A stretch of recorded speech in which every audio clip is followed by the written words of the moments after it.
Le 23 juin, on va savoir si Brexit ou non il y a. Alors si tu veux tout savoir sur le Brexit, t'es tombé sur la bonne vidéo. À tout de suite.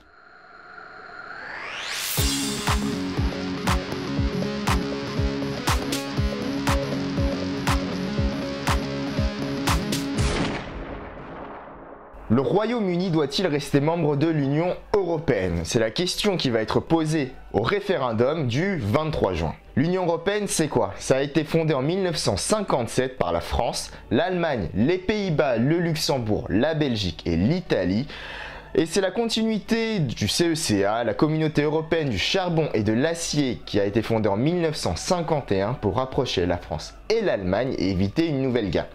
En passant, l'autre grande organisation internationale, l'ONU, est aussi la continuité d'une autre organisation, la Société des Nations, qui a été fondée en 1919 pour la même raison après la Première Guerre mondiale. L'autre grande raison est le contexte de la guerre froide et la volonté de rapprocher le bloc de l'Ouest et les pays qui la composent. Alors l'Union européenne, c'est trois choses. Déjà, c'est une union économique. Libre circulation des marchandises et des capitaux. Du coup, si demain tu décides de tout plaquer et de partir avec tes économies en Grèce, tu peux. Il n'y aura pas de droits de douane. Union monétaire, 19 des 28 membres de l'UE font partie de la zone euro et utilisent donc cette monnaie unique. Enfin, union politique, il y a une cour de justice, une commission, un conseil et un parlement européen qui regroupe les élus des différents pays membres et qui va essayer de faire une politique commune. Et le Royaume-Uni dans tout ça? Alors elle a commencé à adhérer à l'UE en 1973 et elle est la troisième force au Parlement européen avec 9,72% des sièges. Alors elle est membre de l'UE mais elle dispose de 4 dérogations par rapport à la politique commune, aussi appelées opt-out ou option de retrait.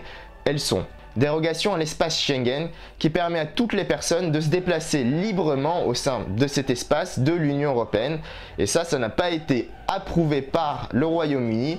Et donc si vous voulez partir au Royaume-Uni, vous avez besoin d'un passeport. Sauf que pour nous les Français, on peut y aller avec une carte d'identité.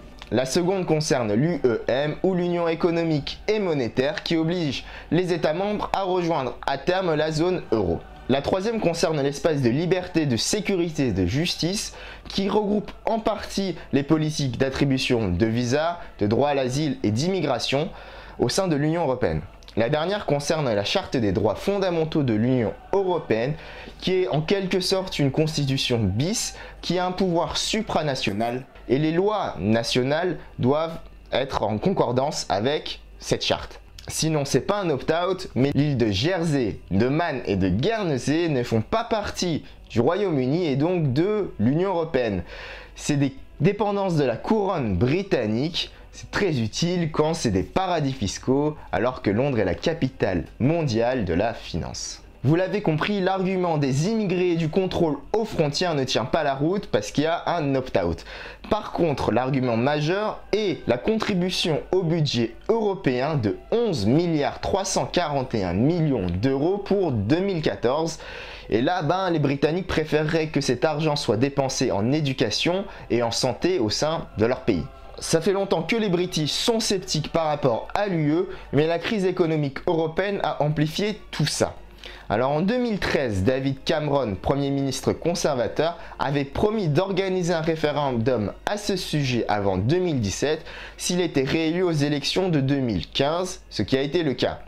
Sinon, le parti anti-UE UKIP a remporté les élections européennes en 2014. Aujourd'hui, un des plus gros journaux britanniques, The Sun, a pris position dans son édito en faveur du Brexit. À côté de ça, beaucoup d'enquêtes indiquent que le oui va l'emporter. Par exemple, l'enquête d'opinion de The Guardian a fourni comme résultat 53% de oui. On est à 9 jours du référendum, mais il y a beaucoup d'indécis, ce qui fait qu'on ne sait pas vraiment lequel va l'emporter. Par contre, on sait que les risques devraient être majeurs. Alors ça n'a jamais été le cas dans l'histoire de l'UE qu'un pays membre sorte de l'Union européenne. Les conséquences économiques, financières pourraient être très graves pour l'UE, mais aussi pour le Royaume-Uni. Les Britanniques sont libres de leur choix, après tout c'est leur pays, mais moi en tant qu'Européen, je suis contre le Brexit, puisque la devise de l'UE est unie dans la diversité, et je crois profondément en cette phrase. Alors, Sinon, faut se rappeler que les États-Unis d'Amérique, c'est aussi des États-Unis et que ensemble, on a quand même une force. On est devant les States au niveau du PIB avec l'Union Européenne et en plus, en termes de population, on est 3e mondial, juste derrière la Chine et l'Inde. Et quand il y a des événements sportifs comme l'Euro, on se dit qu'après tout, on est tous européens. Voilà, j'espère que cette vidéo vous aura plu. On se retrouve très vite pour une nouvelle. En attendant, vous pouvez aller voir ma dernière vidéo qui concernait la fusillade à Orlando, qui explique très bien ce qui s'est passé et qui est le tueur. Aussi, j'avais fait une vidéo sur une autre île, l'île Pitcairn. C'est assez intéressant, vous allez voir, il y a une battle royale dans cette île. C'est incroyable. N'oubliez pas de me suivre sur les réseaux sociaux et de vous abonner pour ne rien rater aux prochaines vidéos. N'oubliez pas que l'arme la plus dangereuse au monde est le savoir. Peace.